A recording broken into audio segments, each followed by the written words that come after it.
เจริญสุขีพ่อแม่พี่น้องทั่วโคงเขตห้องมนุษย์โลการายการวันนี้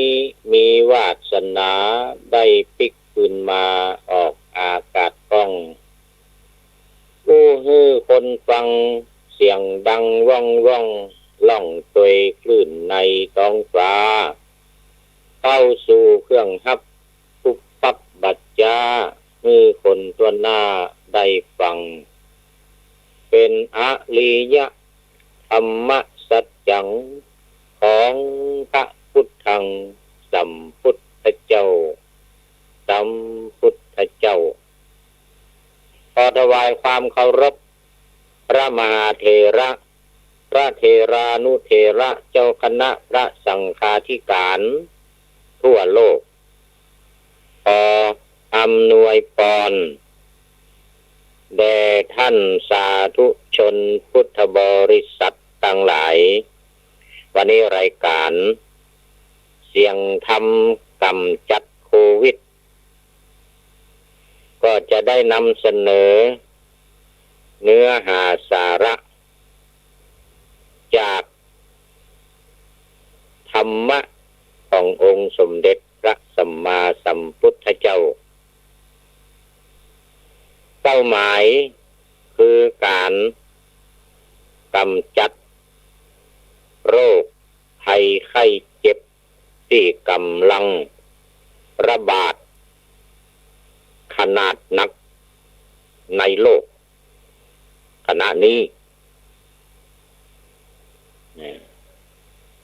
ทั่วโลก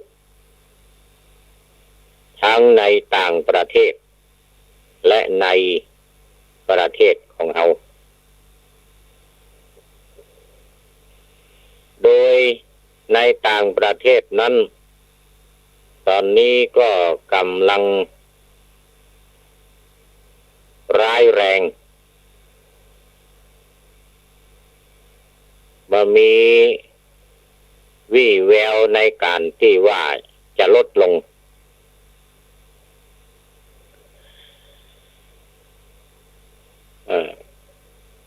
ทั่วโลกเมื่อเดี๋ยวนี้10 ล้านกว่าแล้ว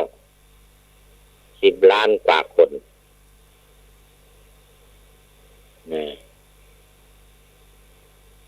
สถิติเดิมก็คือ10,585,152อันนี้เป็นสถิติเดิมสถิติใหม่ขึ้นมานี่ก็เกินไปแล้วแต่ว่ายังไม่ได้รับข้อมูลที่ใหม่ๆนะต้องขออภัย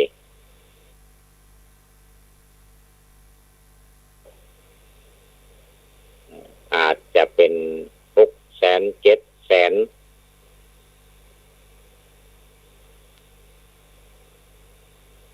ที่เสียชีวิตไปนั่นก็513,913อันนี้ก็สถิติเก่าเหมือนกันรักษาหายก็5,197,101อันนี้เขาอู้กันถึงว่าบาได้ข้อมูลที่ใหม่ๆก็ตามแต่ว่ายังอาการหนักทั้งที่เสียชีวิตไปทั้งที่ติดใหม่และกำลังดำเนินการที่หายไปแล้วนั่นก็ถือว่าโชคดีไปแต่ยังประมาทบ่ได้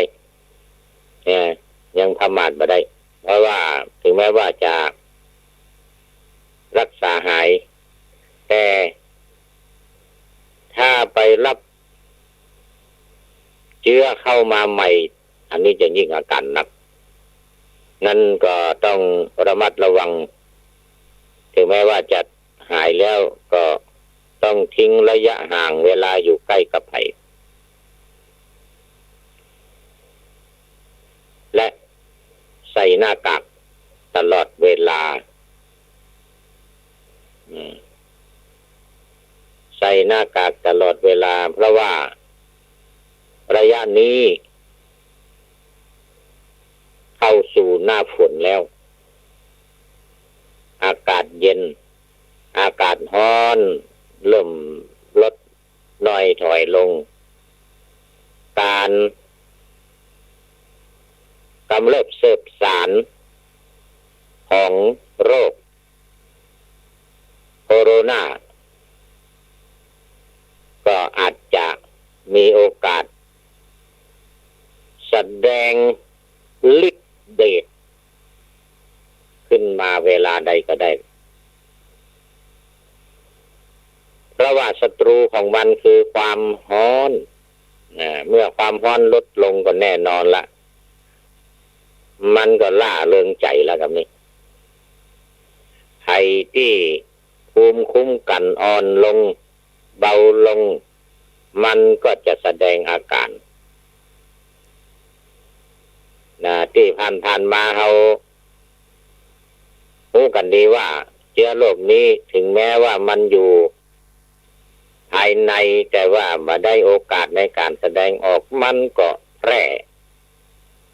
ออกมาตามสารคัดหลั่งคือน้ำลายน้ำมูกของเขาได้ตลอดเวลาดังนั้นเขาจึงประมาทมาได้ลดกาดมาได้ในต่างประเทศไม่ว่าจะเป็นอเมริกาบราซิลอันดับต้นๆเนี่ยรัสเซียอินเดียอังกฤษก็ตามไอ้ที่มันอาการหนักแพร่หนัก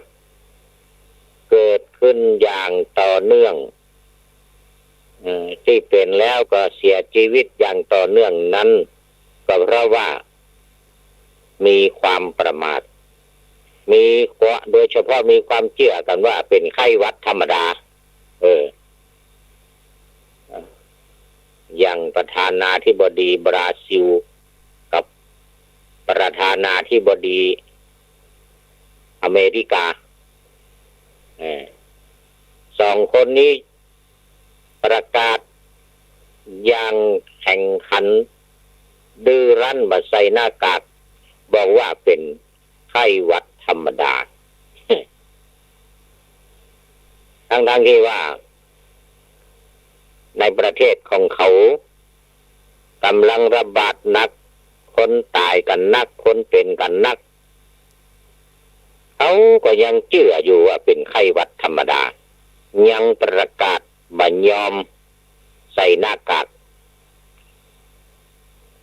คนอื่นจะใส่ก็คือใส่แต่ว่าตัวเองมาใส่คนอื่นใส่ก็ว่าหยังแต่ในช่วงแรกๆห้ามเนอะช่วงแรกๆห้ามนาธิบดีบราซิลได้กล่าวไปแล้วเนาะได้อู้ไปแล้วว่าถูกศาลบังคับคือใส่ถ้ามาใส่ถูกปรับคิดเป็นเงินไทยประมาณครั้งละ500 บาทมันก็ยอมปรับยอมถูกปรับโดยบ่ยอมใส่เนี่ยโดยบ่ยอมใส่ไม่ว่าจะไปไหนมาไหนทำการทำงานอยู่บ้านอยู่จอง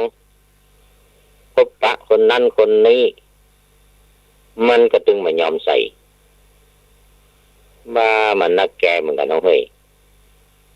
มันยังแบบเป็นแต่มันยังบัดติดเนี่ยมันยังบัดติดมันก็เน็ตเหมือนกันเฮ้ยมันกันแน่เหมือนกันไม่ใช่วันแน่นะเนี่ย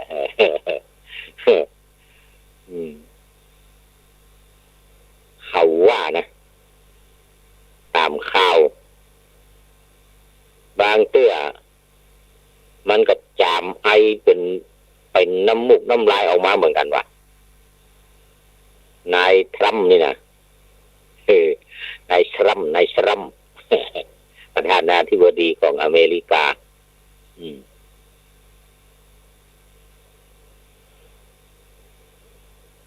มีอยู่ครั้งหนึ่งกำลังยืนผ่าศ สไลด์ต่อหน้าชุมชนเกิดจามขึ้นมาน้ำหูน้ำตาไหลต้องหยุดก้มหน้าก้มตาเอาผ้าเช็ดหน้าขึ้นมาบังนี่อันนี้ข่าวว่าอย่างนั้นนะเพราะฉะนั้นมันก็จึงบาลดลงมีแต่เพิ่มขึ้นติดเพราะเหตุว่าบาทำตามคำแนะนำของหมอเรียกว่าบาปฏิบัติธรรมมันมีธรรมะมันมีธรรมะที่อาตมานำเสนอมาตั้งแต่แรกแต่ต้นนะไอ้ปฏิปทานสี่เป็นลักใหญ่ใจความลักย่อยลงมาข้อทำปลีกย่อยมาทำจำนวนหลายร้อยข้อที่ว่าไปแล้วนะ100 กว่าข้อ100 กว่าข้อถ้านับย่อยยำขยายออกไปนี่มีเป็น200 ปลายบุละ200 ปลายบุละนะดังนั้นก็ยังต้องขอย้ำขอร้องขอย้ำขอร้องนอกจากแนะนำเนี่ยขอช่วงนี้ขอย้ำละขอย้ำขอร้องว่าจะไปให้มันปิกมาระบาดแถมไอ้หมูที่เขาระบาดเข้าไปมันระบาดไปไอ้หมูบาดเจือนี่นะจังมันตายจังมันจังเขาถือว่าเป็นกรรมของสัตว์โลกถือว่าเป็นกรรมของสัตว์โลกนะเขาก็มาโทษเขาเนาะมันเป็นกรรมของภัยของมันเขาบัดโทษเขาบัดโทษเขาก็แนะนำว่าเต็มที่ละแนะนำเต็มที่เทศเต็มที่บรรยายเต็มที่ไปเต็มสตรีม บรรยายไปเต็มสตรีมแล้วนะเอาบัดเชื่อบัดทำตามเนี่ยมันก็เป็นกรรมมันเป็นกรรมของเขาจะโทษอะไรยังต้องโทษวัฏฏะธรรมะว่าไว้อย่างนั้นเนี่ยโทษวัฏฏะวัฏฏะคือการเวียนการวนการเวียนวัฏฏะคือการวนการเวียนวนเวียนอย่างกิเลสกรรมวิบาก3 อย่างนี่หลอดบุตรดาเสร็จ 3 อย่างนี่แหละ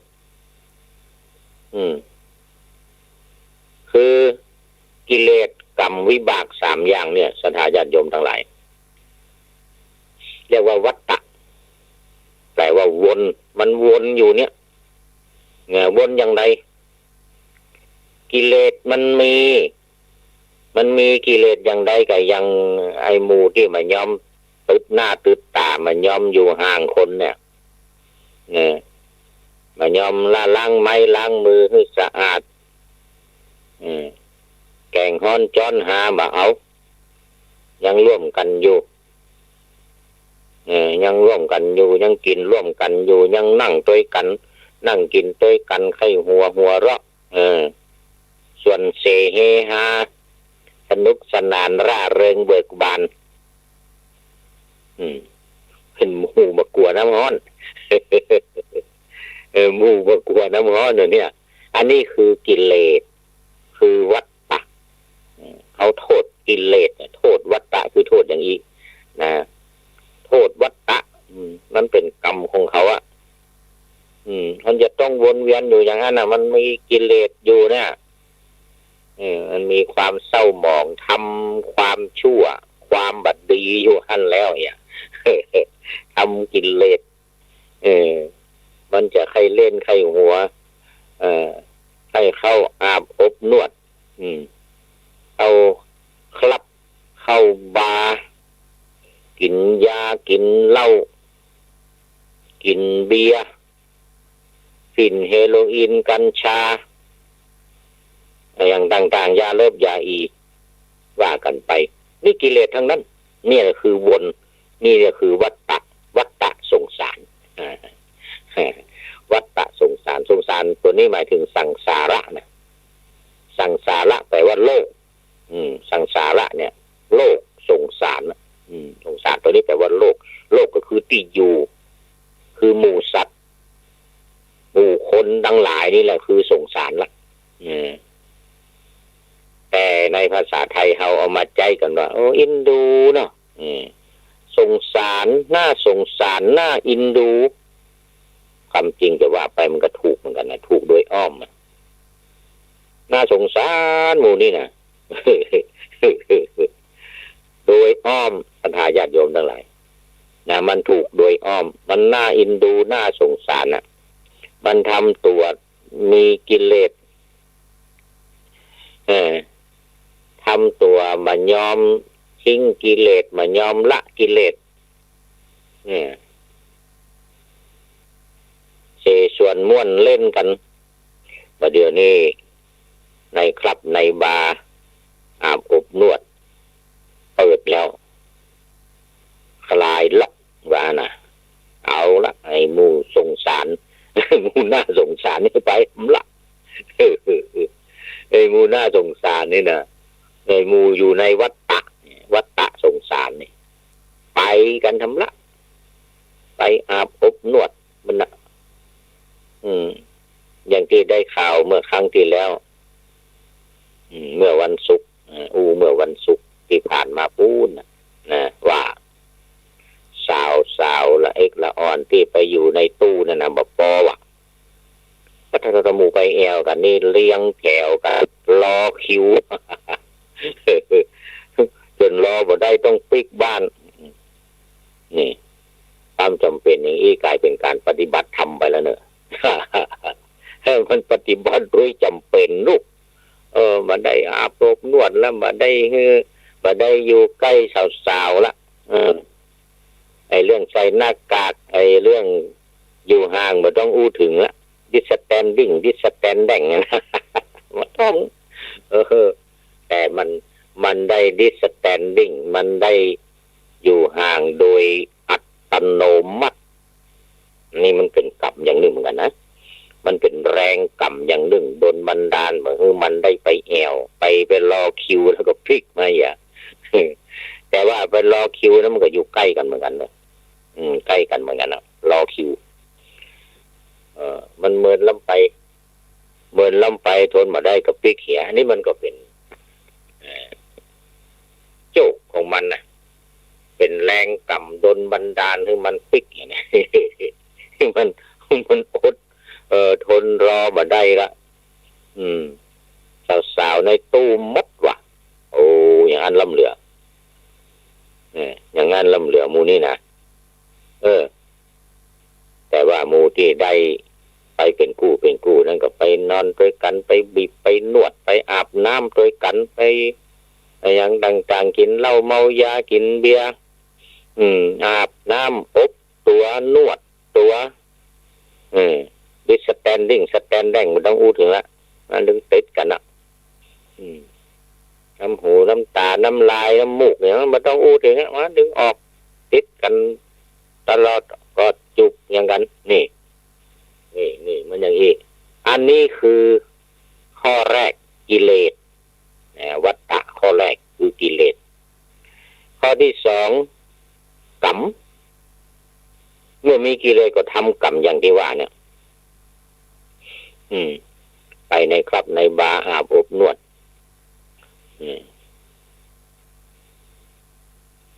มีบางคนนี่มีบางคนนะว่าโอ้ตุ๊ดเจ้าโอ้ยังมันคอยเปิ้นรู้นี่ หาว่าเอาคอยทำแล้วเนี่ยมันอย่างนี้นะเอาอ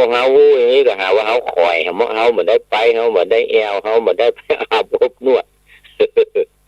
นั่นมีเหมือนกันนะมันมีหมู่นี่นะเออปานักแกเนอะอันทุกเจ้ามันมีโอกาสรู้ว่ามันได้ไปเหมือนได้ไปเอวอย่างด้วยเปิ้นคอยเปิ้นยิดชาคอยนวลเนี่ย ว่าอย่างนี้นะคณะญาติโยมทั้งหลายเขาก็ไปเขาว่าไปมันมาเชื่อนะมันมาเชื่อมันมาทำตามกับจังมันโดนเมื่อใดมันจะรู้สึกหมู่นี่มันเหมือนกับข้างคากยางหัวบ่ออกมันบ่รู้สึกนี่นะยางหัวบ่ออกบ่รู้สึก ไม่เห็นโรงศพไม่หลั่งน้ำตาว่านะหมู่นี้ท่าศรัทธาญาติโยมหมู่นี้ไม่เห็นโรงศพไม่หลั่งน้ำตาว่าตัวเจ้าอันได้ก็ได้ก็เทศมานะมันยะมาได้มันไปมาได้มันเอวมาได้ มันมันอย่างเงี้ยมันคอยเปิ้นเลยเนี่ยว่ามันคอยเปิ้นมันคอยเปิ้นอิจฉาคอยนวลอย่างนี้นะอีก็มีหมู่นี้นะเนี่ยก็คือมันมีกิเลสนั่นแหละเรื่องมันนะนี่ดูเรื่องกรรมเนาะเรื่องกรรมการกระทำเมื่อมันมีกิเลสมันก็ทำกรรมอยู่อย่างเงี้ยเนี่ยมันเรียกว่ามันวนนะมันวนกันไปนะถ้าเอาเขียนรูปวงกลมเนี่ยเราจะเป็น3 ขาหรอกจากกิเลสไปหากรรมจากกรรมนี่ก็จะไปหาวิบากนี่คือผลของกรรมที่มันทำนั้นบัจจาก็วุยมันถึงแน่นอนคติในทางพระพุทธศาสนาของเฮานี้เขาเชื่อกรรมคือการกระทำเนี่ยวิบากเขาเชื่อวิบากเชื่อกรรมเชื่อผลของกรรมคือวิบากเชื่อกรรมเชื่อผลของกรรมที่เอาว่ากันกรรมตายโตนะกรรมตาโยกรรมตายโตนะเขามีกรรมเป็นของตัวเองเราเป็นทายาทของกรรมเราเป็นเชื้อชาติทายาทของกรรมนี่เรื่องมันนะ แล้วมันก็ต้องได้วิบากนะมันก็ต้องได้วิบากผลของกรรมนะมันต้องได้รับผลของกรรมนะตอนแรกเนี่ยมันได้รับผลดีอยู่เนอะมันม่วนมันแอวมันเล่นกันสนุกสนานม่วนตั้งร่างกายการสัมผัสม่วนทางด้านผัสสะทางด้านร่างกายนี่เมื่อมันม่วนอย่างเงี้ยแถมกิ๊กวนแบบละนายจากผลของกรรมนี่วนไปหากิเลสทั้งหมดกิเลสก็วนไปหากรรมก็วนไปหาวิบาก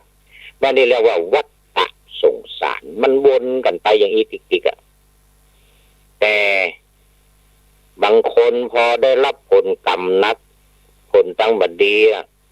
ได้รับโคโรนาได้รับไวรัสแล้วเนี่ยจึงก้อยเห็ดหลับ